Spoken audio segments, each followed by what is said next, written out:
এই রাষ্ট্র ভালো হওয়ার কোনো সুযোগ নাই। নির্বাচন হবে হয়তো একটা, তাতে কিচ্ছু লাভ নাই। Mob has become a tool of the government. Anandabazar পত্রিকাটা কথা 19/12/2025 সেখানে শিরোনামটা ছিল এরকম, খালেদা পুত্রের সম্বল নয়াদিল্লির বন্ধুত্ব। 5ই আগস্টের তো এন্টায়ার স্পিরিটটাই তো বিট্রেড। যদি নির্বাচন হয় আমি নিশ্চিত করে বলে দিচ্ছি বাংলাদেশের ইতিহাসে এটা জঘন্যতম নির্বাচন হবে এবং সেটা হবে রক্তাক্ত নির্বাচন। এন্টায়ার পপুলেশনের একটা বিগ পোর্শন ইনস্যানিটিতে ভুগতেছে। হ্যাঁ, এটাকে কন্ট্রোল করা তারেক রহমানের পক্ষে সম্ভব না।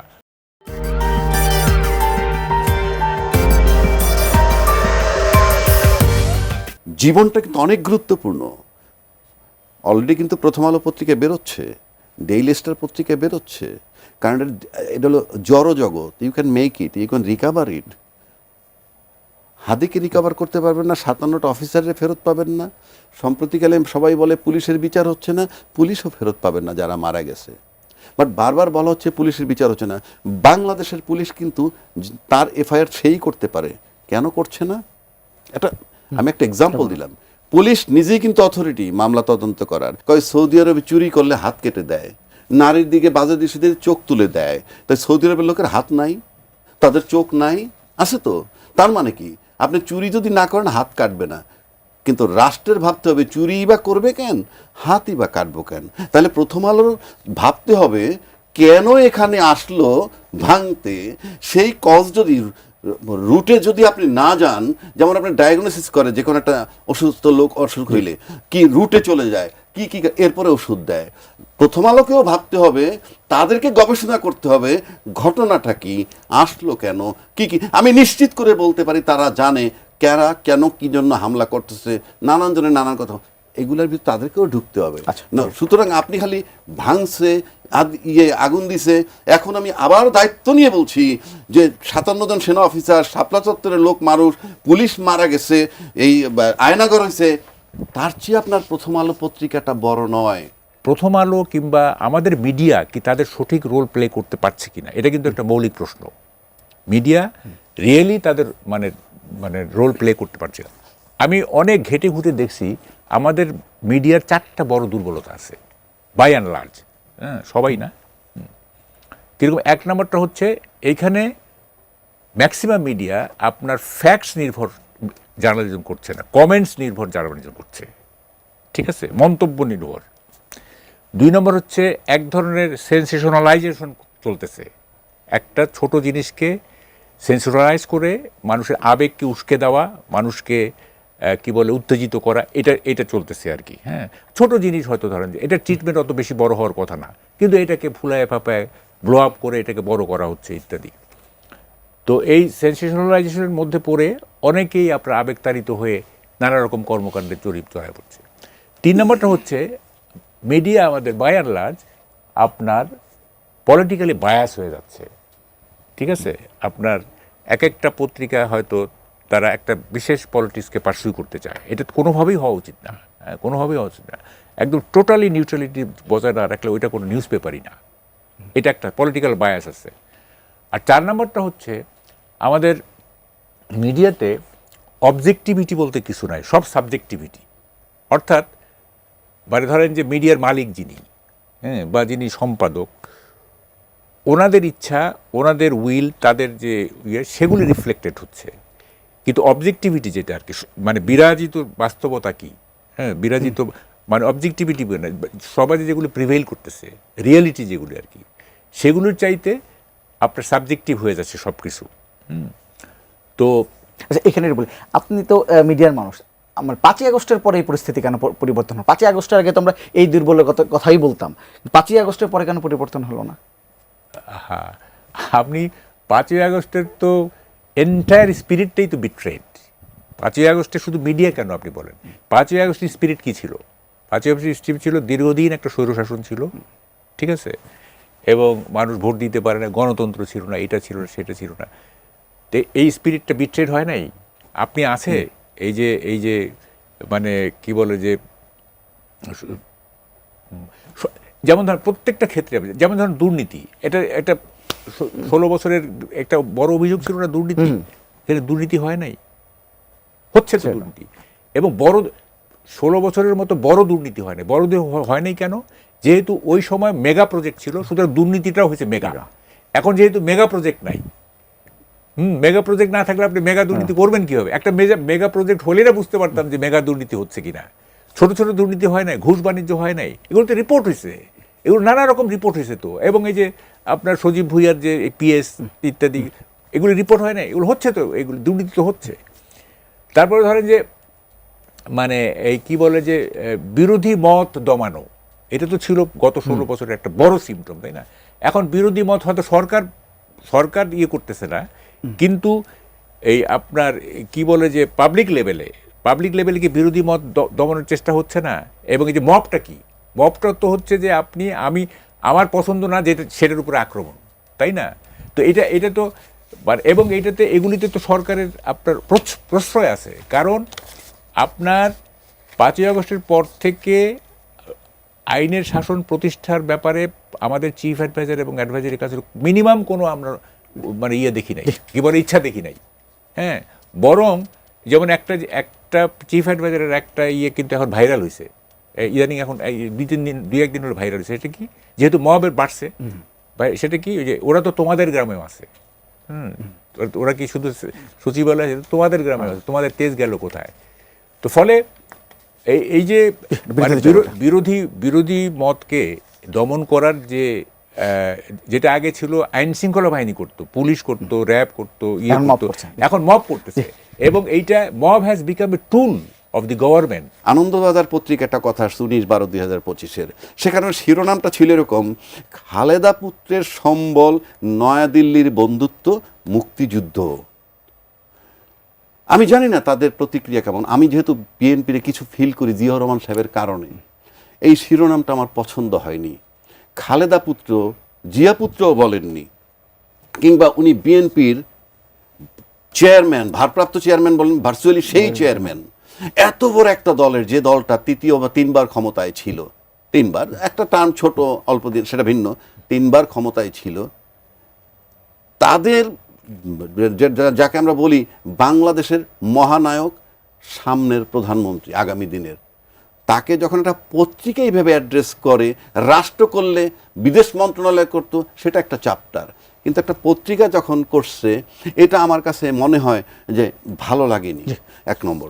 2 নম্বর হচ্ছে বিএনপির তরফ থেকে আমরা কোনো প্রতিবাদ পাইনি।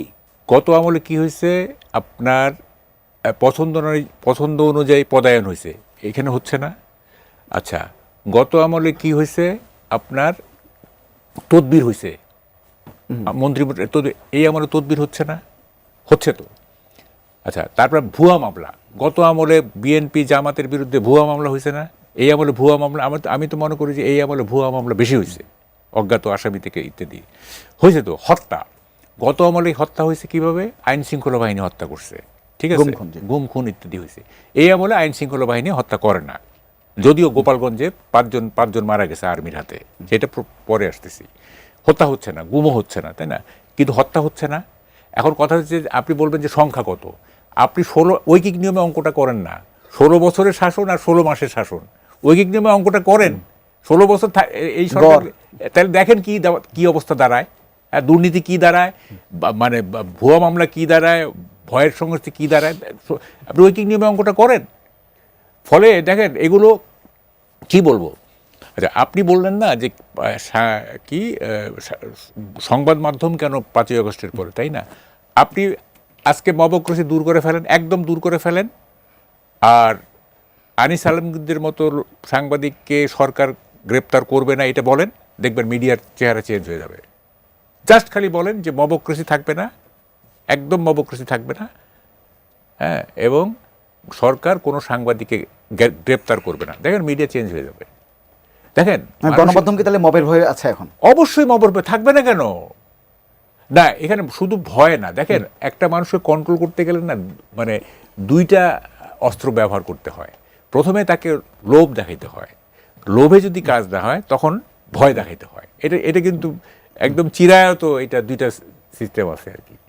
এখন যেমন ধরেন যে আপনি যদি এটা বলেন যে কোনো সাংবাদিক কোনো তদবির করতে পারবে না, কোনো সাংবাদিক আপনার এই কি বলে যে সরকারের লোকজনদের কাছে ঘেঁষতে পারবে না, এবং কোনো সাংবাদিক ভয়ের সংস্কৃতির মধ্যে থাকবে না, কোনো মব থাকবে না, কিচ্ছু থাকবে না। দেখবেন মিডিয়ার চেহারা চেঞ্জ হয়ে গেছে, একদম চেঞ্জ হয়ে গেছে, বুঝছেন? সিচুয়েশনের মধ্যে মানে সাংবাদিকদের আমি দোষ দেই না, এটা একটা situation, they are the victim of a situation. এমন পরিবেশই কোনোদিন পাবো আপনি, মানে গণমাধ্যম পাবে, আপনার এরকম আশা আছে? শুনেন, আমার তো দেখেন, আপনি তো এটিএন নিউজে তো আমি অনেক দিন ধরে টকশো করতেছি না, প্রায় 10-15 বছর ধরে। আমি তো বলতেছি যে এই রাষ্ট্র ভালো হওয়ার কোনো সুযোগ নাই, কোনো সুযোগ নাই। এইটা it is an endless trail. এটা একটা কি বলে যে এটার কোনো শেষ পোস্ট নাই। হ্যাঁ, এটা চলবে। এই যে ধরনের নির্বাচন হচ্ছে না, নির্বাচন হবে হয়তো একটা, তাতে কিচ্ছু লাভ নাই, আচ্ছা, কিছু লাভ নাই। হ্যাঁ, এবং পরিস্থিতি হয়তো আরও জটিল। আপনি সোশ্যাল ডিনামিক্সটা দেখেন না কেন? এই যে আমি একটা পোস্ট দিছি যে আপনি যদি ভবিষ্যৎ সম্পর্কে মন্তব্য করতে চান তাহলে you must read your past. আপনার অতীতকে পড়তে হবে, তা না হলে কিন্তু ভবিষ্যৎ দেখতে পারবেন না। আমরা তো অতীত দেখি না, আমরা সবসময় we live in the moment, মুহূর্তের মধ্যে বেঁচে থাকি। এই মুহূর্তে কি আমাদের যে একটা অতীত আছে, আমাদের যে একটা ভবিষ্যৎ আছে, এগুলি কেউ ভাবে না। All live in the moment, মুহূর্তের মধ্যে সবাই বেঁচে আছি। হ্যাঁ, এবং সোশ্যাল ডিনামিক্সটা আপনি দেখেন, আমাদের সোশ্যাল ডিনামিক্সের গ্রাফ কখনোই আপনার পজিটিভ না, সবসময় নিম্নমুখী। যত দিন যাচ্ছে তত অ্যাকিউট হচ্ছে সমস্যা। আমাদের কিন্তু এখন নির্বাচনী প্রচারণা থাকার কথা তুঙ্গে, যে সবাই নির্বাচনমুখী। 1, 2 নম্বর, প্রত্যেকটা দল তার নিজ নিজ ম্যানিফেস্টো দিতে থাকবে, আর কোনো কথা নেই, শুধু নিজ নিজ ম্যানিফেস্টো। হয়তো তারেক রহমান সাহেব আসলে ব্রড আকারে দিবেন, কিন্তু ওনার দলের তো প্রত্যেকের বলতে, আমি তো দেখি না আমার এলাকায় যে যাচ্ছে দিচ্ছে, এবং প্রত্যেকে প্রার্থী নিজেরই প্রশ্ন, নির্বাচন হবে তো? আচ্ছা, এই প্রশ্নটা কেন আসবে? একদিকে সরকার যখন বলছে যে কোনো শর্তে নির্বাচন হবে, নির্বাচনকে বাধা দেওয়ার কেউ নাই, ঠিক তখন আমরা উল্টা দিকটা এসে বলতেছি নির্বাচন হবে তো। মানে এই প্রশ্নটা 1 নম্বর। 2 নম্বর, হাদিকে যখন গুলি করা হইলো তখন সিইসি বলল এটা একটা বিচ্ছিন্ন ঘটনা, এইগুলো আগেও হয়েছে, অথচ সে পতাকা অর্ধনির্মিত ছিল রাষ্ট্রীয়, তাই ঘটনাটা বিচ্ছিন্ন না? তো এই সিইসি যখন ইমেচিউর কথাবার্তা বলেন, পাশাপাশি সিইসি আবার এটাও বলছেন উনি ব্লেম নিতে রাজি না, এই সম্প্রতি আজকে বোধহয় বলছে। তার মানে কি, উনি নিজেই তো নির্বাচন করতে পারবেন বলে সরে যাওয়ার এভরি পসিবিলিটি একটা সাউন্ড দিয়ে রাখলো বাজারে। পাশাপাশি আপনি যদি দেখেন যে আপনি পুরনো অস্ত্র, যে অস্ত্র লুট হয়েছে, পুলিশের অস্ত্র, এবং যে পরিমাণ অস্ত্র অবৈধ আছে আমরা টের পাই, গত 5ই আগস্টের পর থেকে এ পর্যন্ত কোনো অস্ত্র উদ্ধার হয়েছে বলে আমাদের জানা নাই। তার পাশাপাশি সরকার আবার নিরাপত্তা দিতেছে প্রার্থীদেরকে। তার মানে কি, এটা এনশিওর করে যে আপনার প্রশাসনিক অবস্থাটা কি, নিরাপত্তাহীনতায় কি পরিমাণ আছে। তো সব কিছু যদি আপনি মিলান, নির্বাচনের পরিবেশ নাই, একদিকে সেটা যেভাবে এস্টাবলিশড হইতেছে, আবার নির্বাচন ঠেকানো যাবে না এটা বলা হচ্ছে।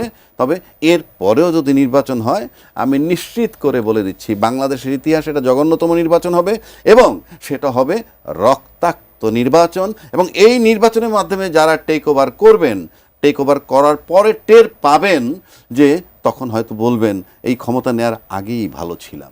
আমাদের দেখেন, মানে হিউম্যান পলিউশন হয়ে যাচ্ছে, ঠিক আছে? আমরা তো আগে air pollution, water pollution, environmental pollution, এখন মানুষ দূষিত হয়ে যাচ্ছে, মানুষ বেপরোয়া হয়ে যাচ্ছে, মানুষ দিকবিদিক জ্ঞান শূন্য হয়ে পড়ছে, এবং মানুষের মধ্যে ইনস্যানিটির উপাদান ধীরে ধীরে শক্ত হচ্ছে, উন্মাদনার। তো এই মানুষ নিয়ে, সবাইকে বলছি না, মানে suitable amount of size of population, সবাই নিশ্চয়ই নয়, তো 20% লোকের মধ্যে যদি ইনস্যানিটি থাকে, উন্মাদনা থাকে, হ্যাঁ, তাইলে, এবং উন্মাদনা কিন্তু এটা কিন্তু সংক্রামক ব্যাধি, এটা ইনফেকশাস, হ্যাঁ, এবং এপিডেমিক এটা। তো যেহেতু উন্মাদনার একটা চর্চা হচ্ছে, উন্মাদনার একটা চাষ হচ্ছে, হ্যাঁ, তো এইগুলি ধীরে ধীরে ধীরে ধীরে মানুষকে পলিউটেড করে ফেলবে, হ্যাঁ, করে ফেলবে, এবং এই বিপদটা এই জায়গায়। তো ফলে আমি একটা শব্দ খুব ব্যবহার করি, অনেকে ভাববে যে আমি এত রিপিট করি কেন। আমি শব্দটা হচ্ছে কমফোর্টেবল ইলিউশন।